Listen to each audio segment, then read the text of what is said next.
그리고 또 한 가지는 차별 대우하면서 정당화하지 말라는 거예요. 자기가 실제로는 차별 대우하면서 다른 걸 들이대면서 정당화하지 말라고 하는데 그 정당화하는 모습이 뭐냐면은 아니 그럼 뭐 부자는 지옥 가야 됩니까? 부자도 사랑해야지요라고 말하면서 차별하지 말라는 거예요. 물론 부자를 사랑해야 됩니다. 그러나 실제로는 차별 대우하면서 나는 부자를 사랑하는 것뿐이라고 말하는 그렇게 야비한 거짓말하지 말라는 거예요.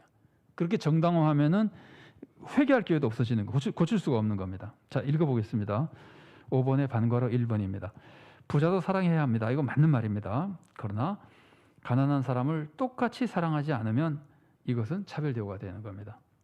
그래서 이제 야고보서가 가르치는 게 그 말이에요. 2장 8절과 9절 말씀입니다.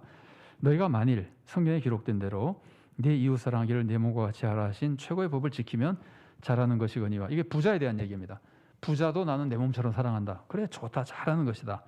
그런데 만일 너희가 사람을 차별하여 대하면, 다른 사람은 그렇게 사랑하지 않으면 그것은 죄를 짓는 것이니 율법이 너희를 범법자로 정죄하리라. 그래서 항상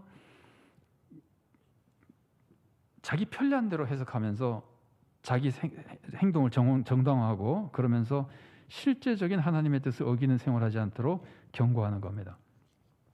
그래서 우리가 평등한 공동체가 되기 위해서는, 평등하다고 하는 것은 우리가 사회에서도 많이 쓰는 말이죠. 상향 평준화가 있고 하향 평준화가 있는데, 예를 들면은 상향 평준화는 이런 겁니다.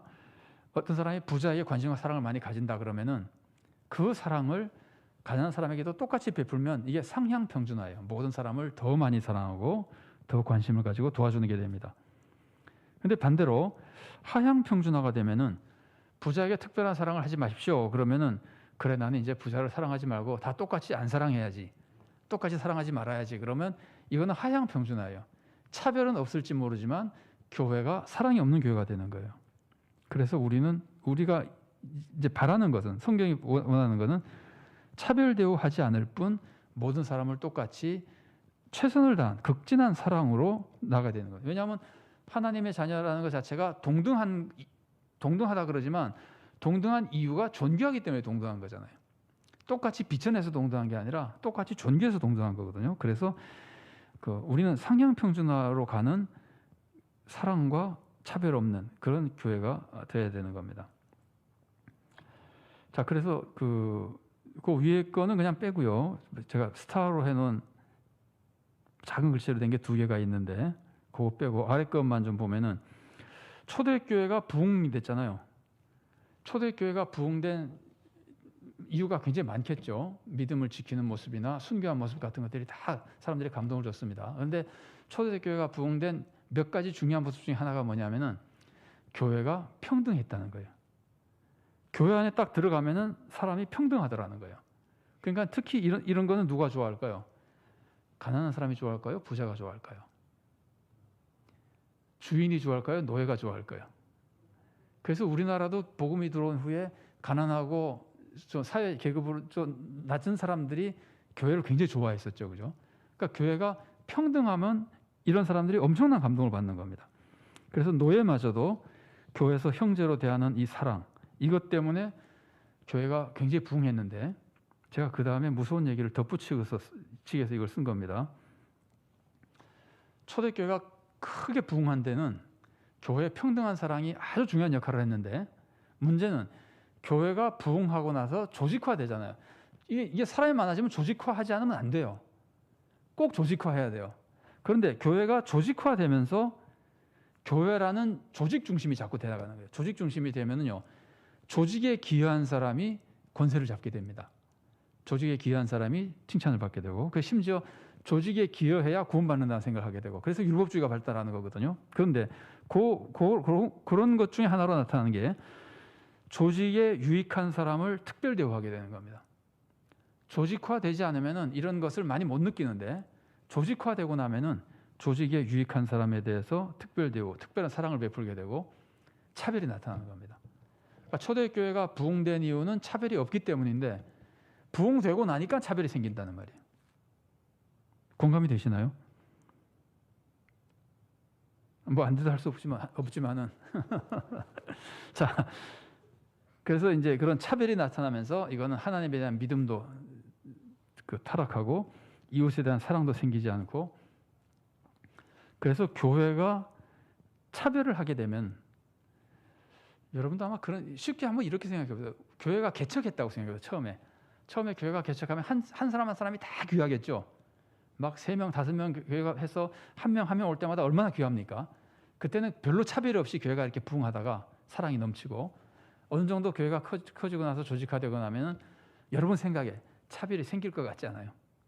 쉽게 차별이 생깁니다. 그러면은 그렇게 차별이 생기는 이유가, 사람들이 교회가 더 잘 되기 위해서 차별하지만 마음속으로는 욕심이죠.